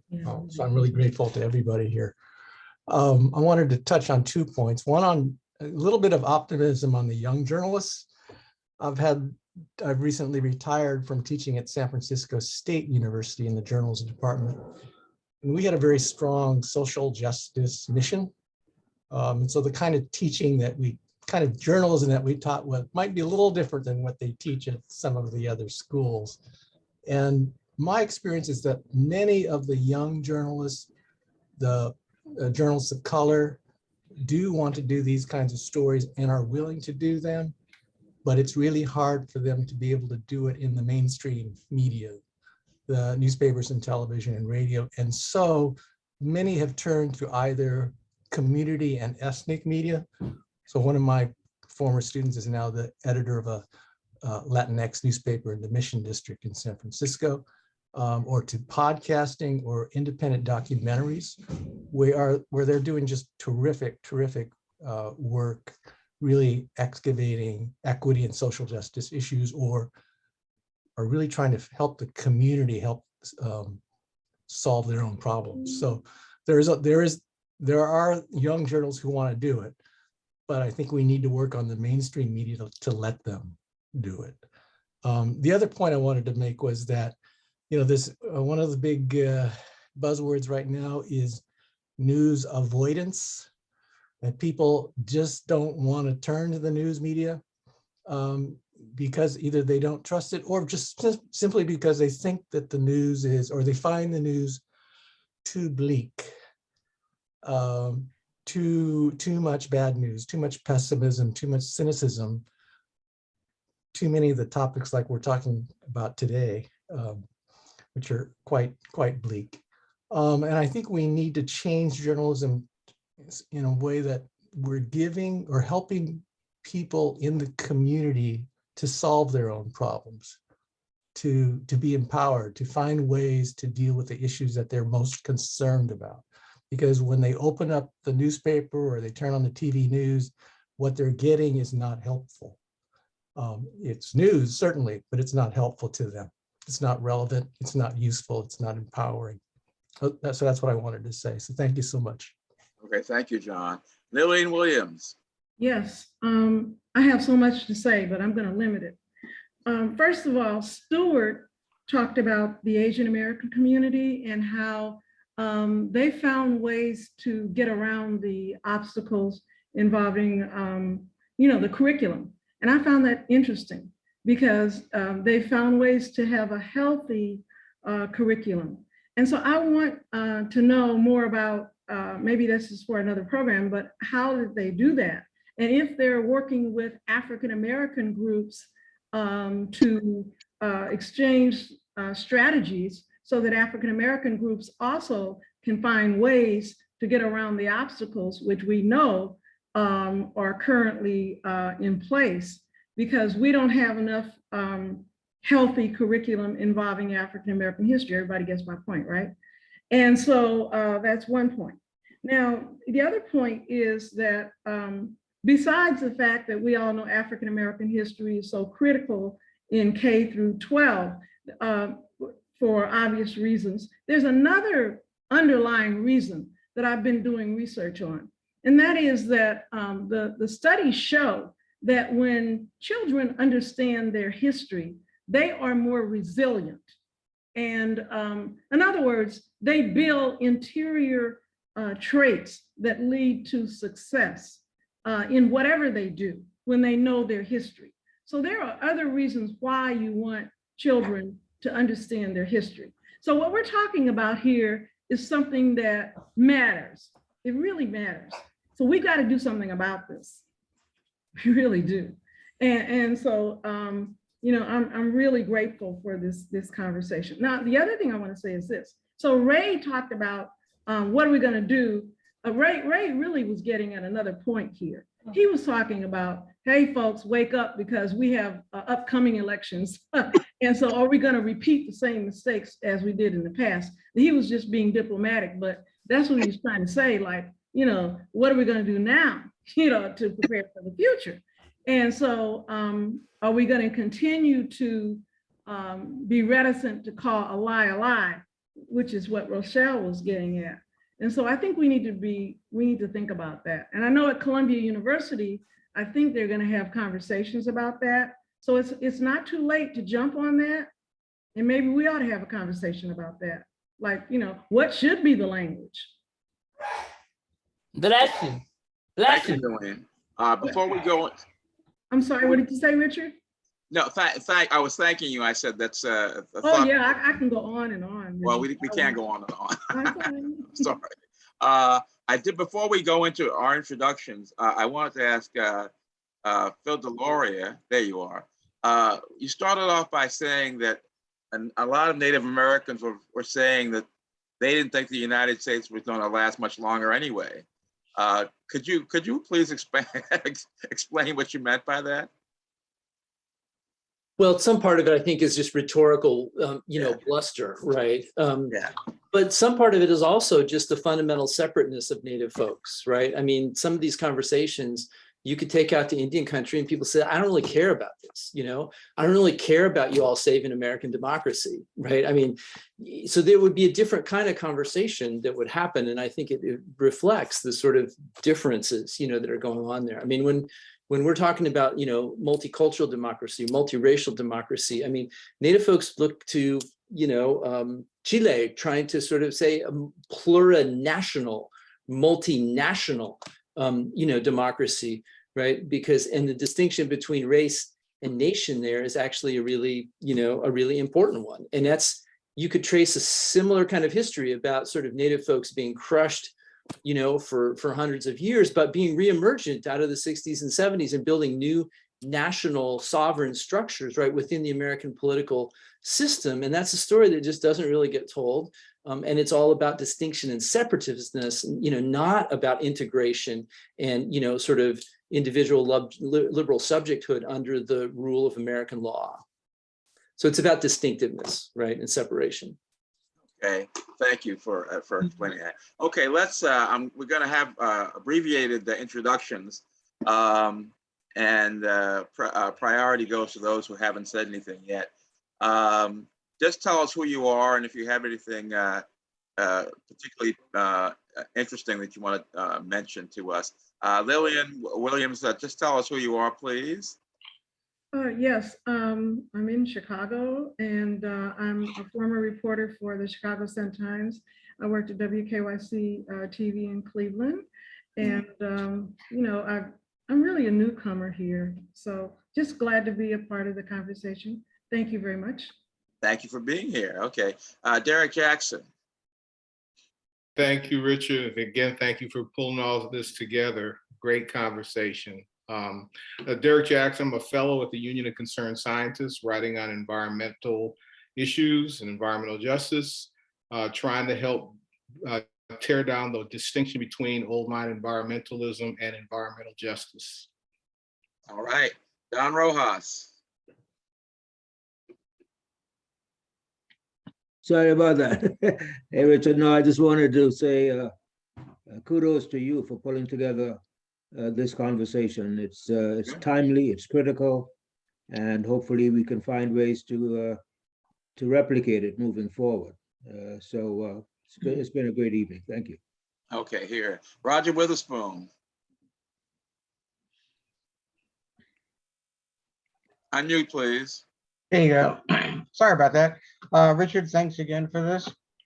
I've been a journalist since '66, and I appreciate being around all of you. And as for Lillian's comment about educating the young, when I was 10, Daddy and Grandpa sat me down and told me about shootouts with the Klan going back to 1876 when the Klan was killing former soldiers. And the final score was 2 dead blacks and 14 dead Klansmen, which came in handy. I was 10 then. When I was 17, the Michigan Klan ordered me killed for integrating the University of Michigan College of Engineering. And so I went after them one night, because in my family, you just don't back down from the Klan. So that's all. Okay, thanks. Barbara Reynolds. Okay, I'm wonderful, Richard, as usual. I just celebrate my 80th birthday. I'm a real old head, but I'm happy to be a part of this discussion as you know, I've written for Essence, Encore, Chicago Tribune. I was on the editorial board of USA Today. I've written 8 books, and also now write for the Trice Ethnic Newswire. Thank you, Barbara. Philip Martin.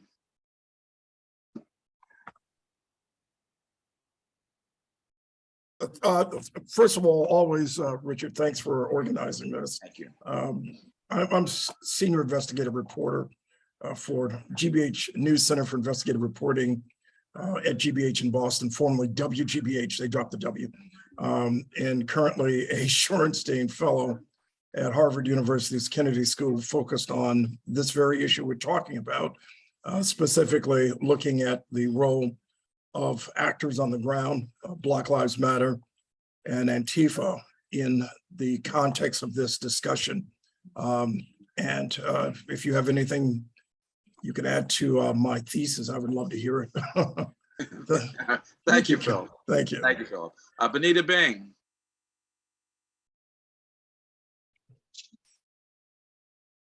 Good evening, everyone. I'm Benita Bing, president of the Exposure Group Photography Association located here in Washington, D.C., and also the owner of the Bing and Talbert Studios located in the Brooklyn section of Northeast D.C., as well as the producer of the Zoom meetings. Exactly. That's the most important part. Okay. Eleanor Vega. Hi, Richard. Thank you so much for another outstanding discussion. I'm a veteran journalist, former CBS News bureau chief. I'm now the chair for the SPJ Diversity and Inclusion Committee. And again, just an awesome, awesome discussion. Thank you. Thank you, Eleanor. Greg Morris. Greg Morris, unmute, please.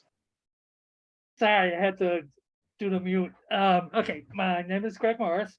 I'm a tenured assistant professor at Hunter College. I do most of my serious journalism education and journalism with Montclair State University.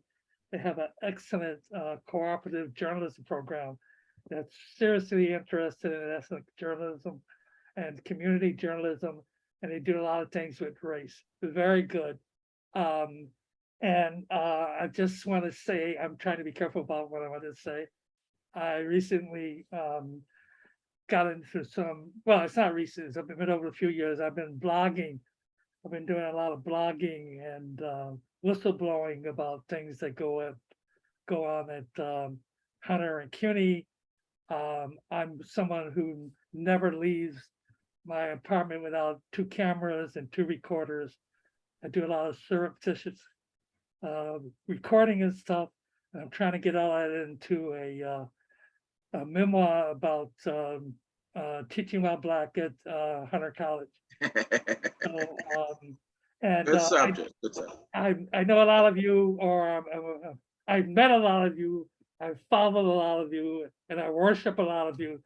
And I'm just saying, this is really wonderful stuff that Richard does, and I hope he keeps doing it for the next 100 years. Oh my goodness. Okay, well, thanks, Greg. Chevry Lassiter.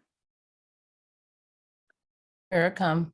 Hi, I'm Chevry Lassiter. I am the photo editor for the Washington Informer. I also produced a show for the Washington Informer on WIN TV that you can watch on Facebook, YouTube, and Twitter on Fridays at noon. And I help Richard with this production. Co-producer, that's right. Thanks, Chevry.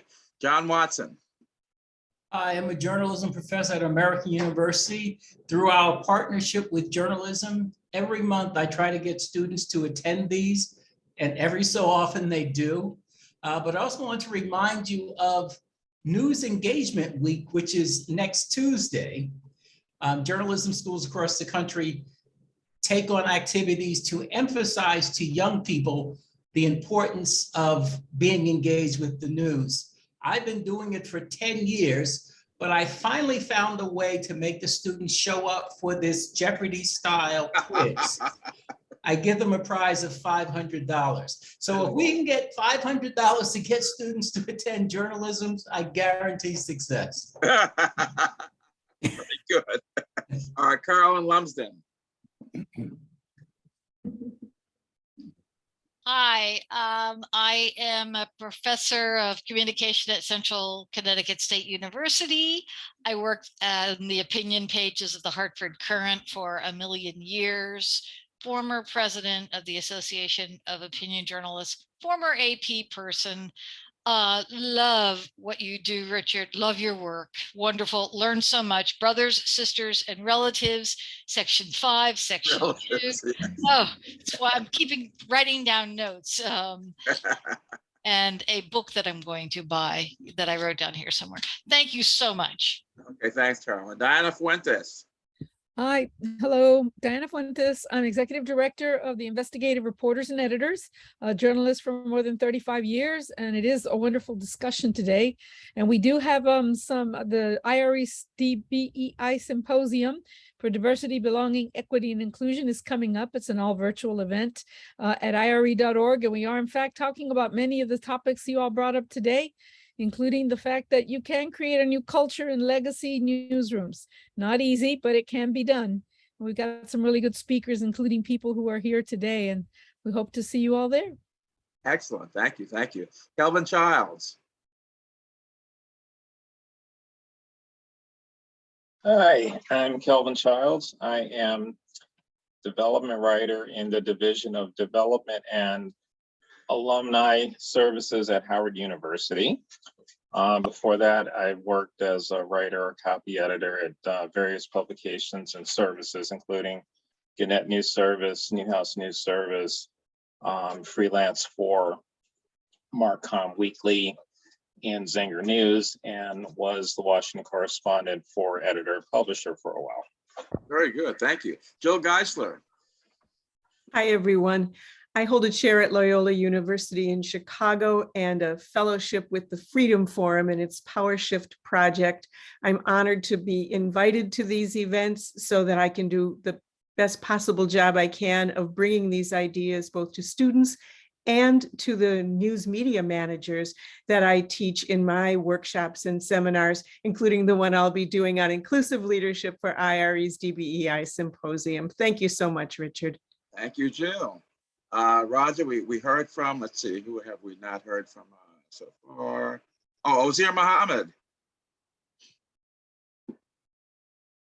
I believe you heard from me because you were so gracious, Richard, to introduce me as Khalil's father.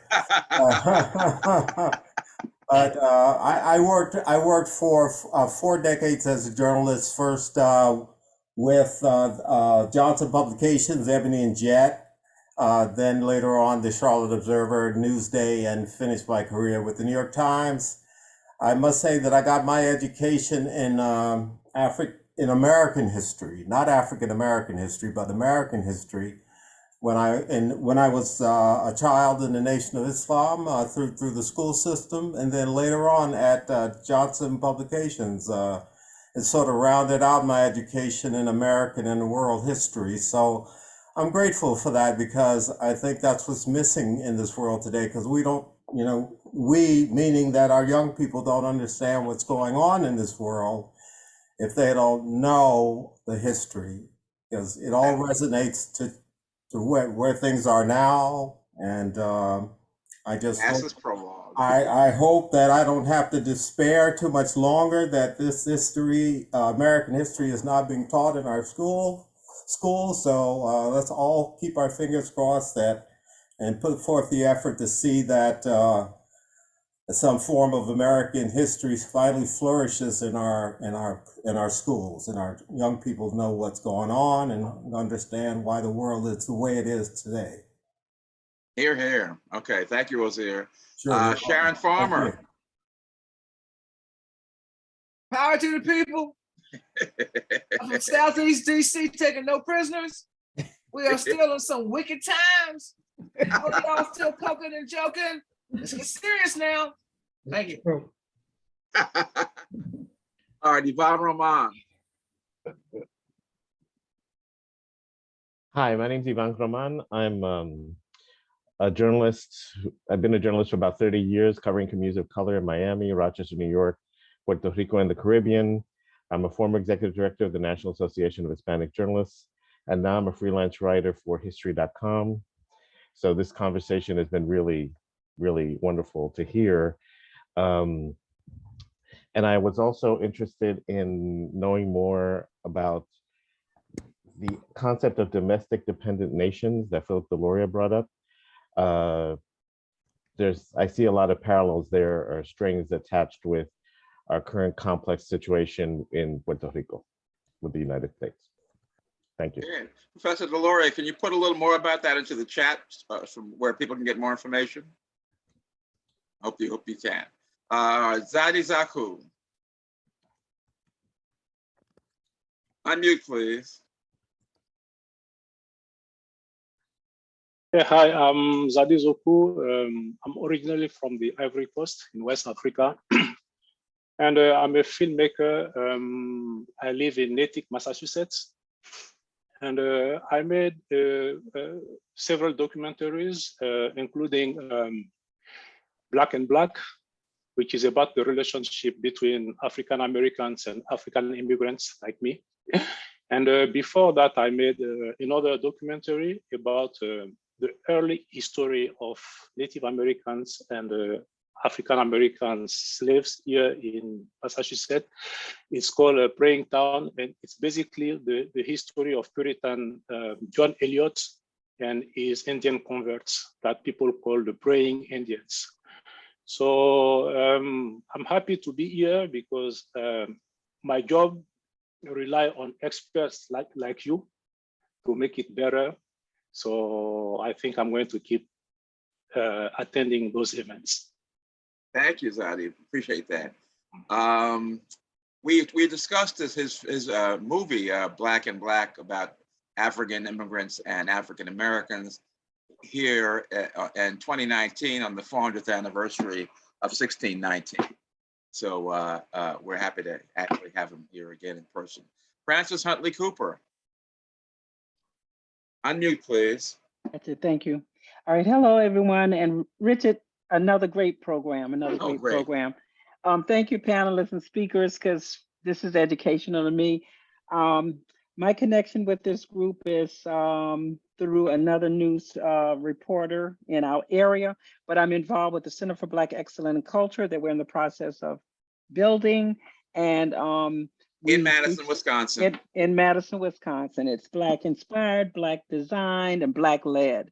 So we expect that to open up in a year or so, and it will talk about the history. So a lot of topics and conversations we've had tonight, we'll hopefully be able to have those straight talks at this center. Thank you. All right, very good, thank you. Randall Pinkston.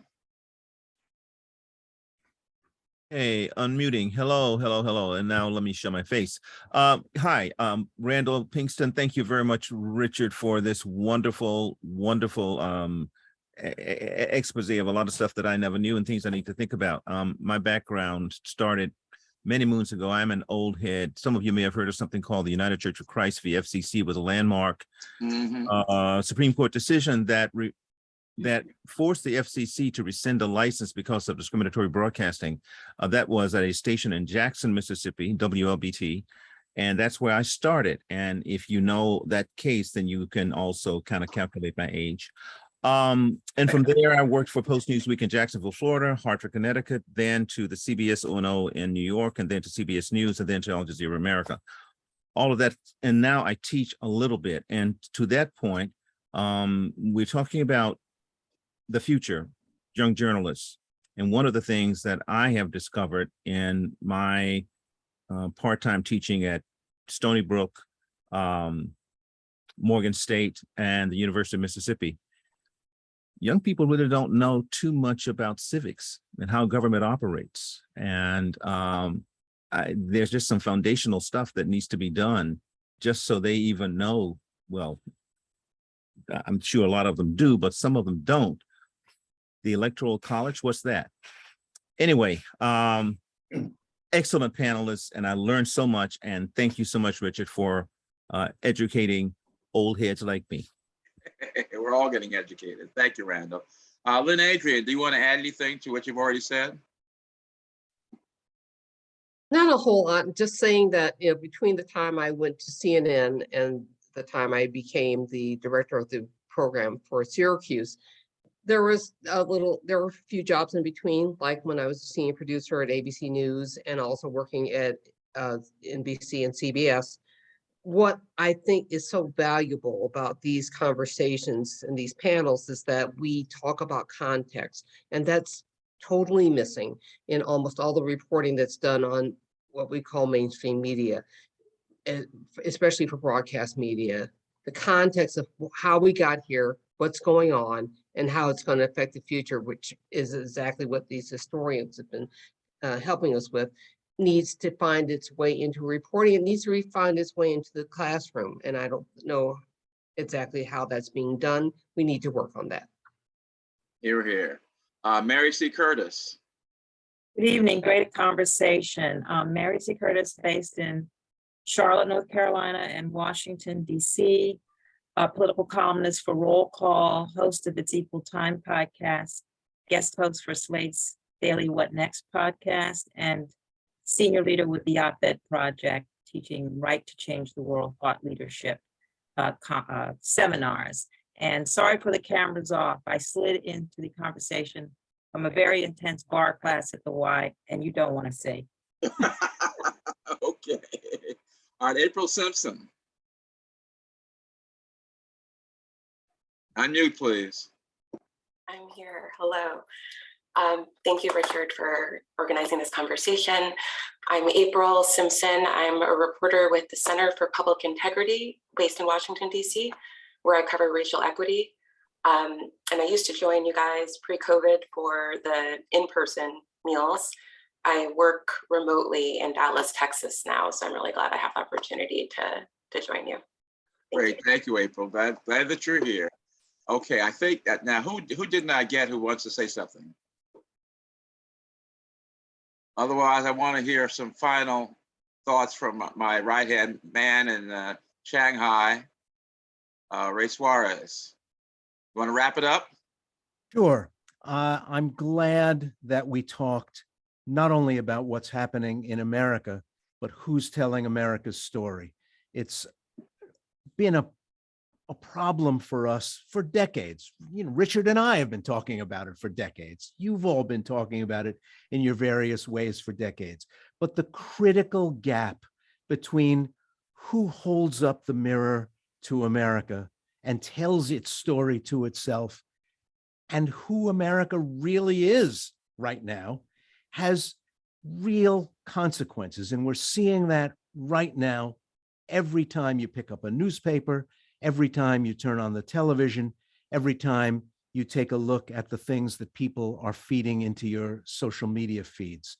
So again, once again, we got to save the business and we got to save democracy at the same time. It's pretty heavy lifting, but there's a lot of experience in this room. And I feel more optimistic about it than I did when I signed on 2 hours and 13 minutes ago. Well, that's great news. I like that. Okay. All right. Thank you, everybody. I want to also thank the people who are watching on Facebook, and also wish a very good Rosh Hashanah to those who are celebrating that holiday. And we will have a printout of this chat, the chat room, that will come shortly, I hope. And in the meantime, thanks everybody, especially to our panelists. And we will see some of you next month. So thanks again. Congratulations to everybody. Thank you, Richard. All right, thank you. Thank you. Okay. Thank you. Good night. Thank you. Bye. Bye-bye.